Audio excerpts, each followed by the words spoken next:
Alright, natapos na po natin, no? Yung motor ni sir. Yan. MDL set.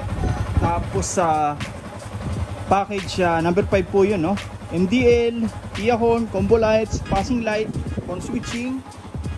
Tapos yung rapid horn. Ayan. Okay. Check natin, no? Ito po yung stock headlight ni sir. Ayan. Tapos ito po yung mini driving, no? Yun, no? High and low. Ayan. Okay.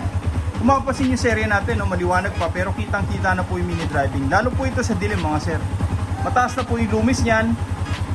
Talagang white po yung bato ng ilaw, no? Super white, super yellow. Okay.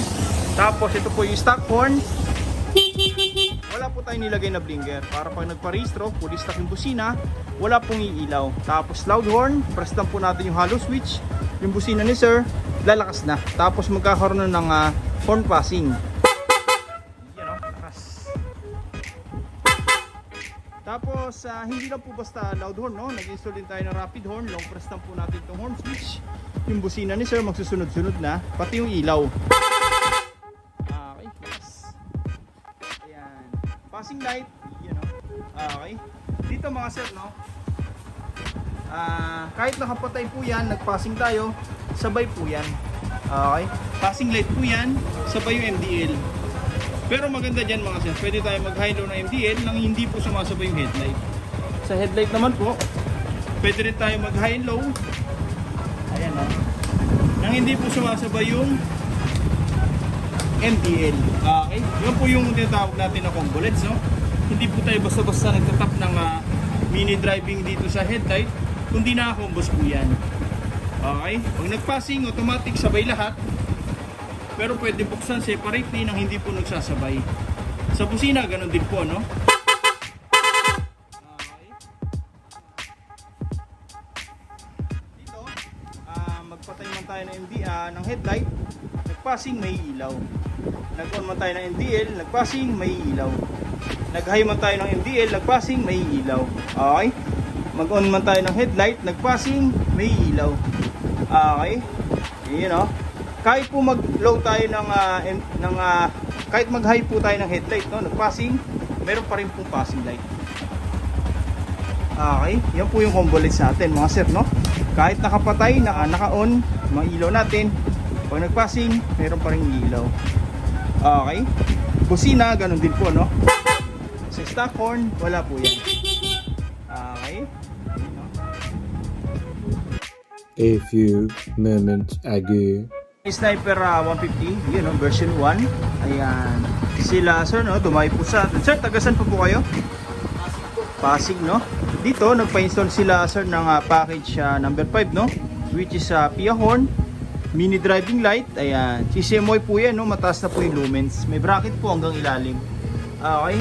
Tapos yung rapid horn, meron na rin po ito. Ayan. Tapos horn switching. Tapos passing light. Tri-switch. Ayan.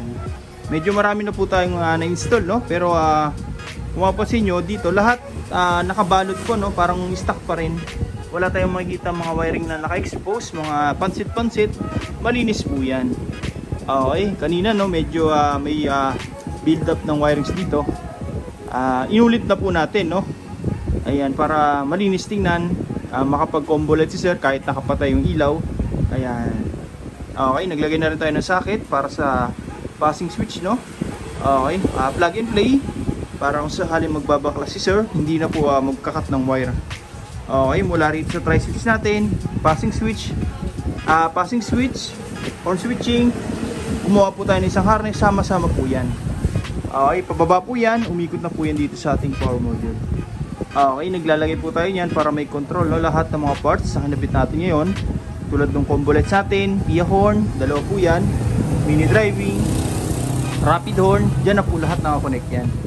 Okay, Denso po yan, no? Mga sir, made in Japan, kaya subok na matibay po yan. May mga customer tayo, 5 years na po yan, all goods pa rin, hindi pa po nasisira, no? Ang maganda pa dyan mga sir, magpalit man tayo ng brand ng busina, magpalit man tayo ng brand ng MDL, applicable po yan, universal po. Ang gagawin natin, hugutin lang natin yung mga wire, salpak ng bagong parts, tapos ready to use na. Hindi na po natin gagalawin to, no? Fix na po yan dyan. Ang mangyayari, Same features pa rin, may passing, may combo. Ayan, hindi na po tayo magkakat ng wire. Okay, fix na po yan dyan. Ayun, no? Lahat po yan mga sir nakahinang po sa loob, no? Para mas kapit na kapit, mas tumagal yung wirings natin. Matagtag man yung motor na sir, hindi po tayo magkakaroon ng short circuit, no? O kaya yung powerless na tinatawag, loose connection. Wala pong magiging ganun. Okay? Tsaka nakashrinkable tube na rin po yan sa loob, no? Bago natin balutan ng rubberized tape. Okay, rubberized tape, ayan po yung kapag lumigo-liko tayo, hindi po yan kumakalas. Okay, ang maganda pa dyan, hindi lang po sa malinis tignan, no? Magpagawa man sila sir sa mga mekaniko, matamaan mo ng tools, hindi po basta-basta masusugatan. Scratch resistant po. At the same time, water resistant, no? Maabutan mo ng ulan sa daan si sir, katulad ng panahon natin ngayon. Yan, hindi po basta-basta magkakaroon malfunction yan. May mga customer kasi tayo, no? Naka-open wire, ang problema pag nababasa, nagkakaroon po ng malfunction po yung wirings, no? Minsan yung mini driving, yung busina, gumagana ng kusa, no? Kahit hindi po pinipindot. Dito, maiiwasan po natin yung mga ganon. Okay, talagang sinisecure natin, katulad ng Yamaha, ginagaya po natin yan para mas tumagal. Okay, lahat ng ginamit natin dyan mga sir, pang automotive wire na po, no? Okay, mga ganito po yan. Talagang Japan wire, pure copper, hindi po yan nagpupulbos. Tumagal man, talagang sulit pa rin. Okay, ayan. Ngayon dito, ikakabit na lang natin yung mga bearings, no? Tapos testing na natin mamaya. Okay, yung voltmeter na sir, dati na pong nakakabit yan, inulit po natin, ano? Para malinis din yan. Okay, ayan, o. Kabit na natin.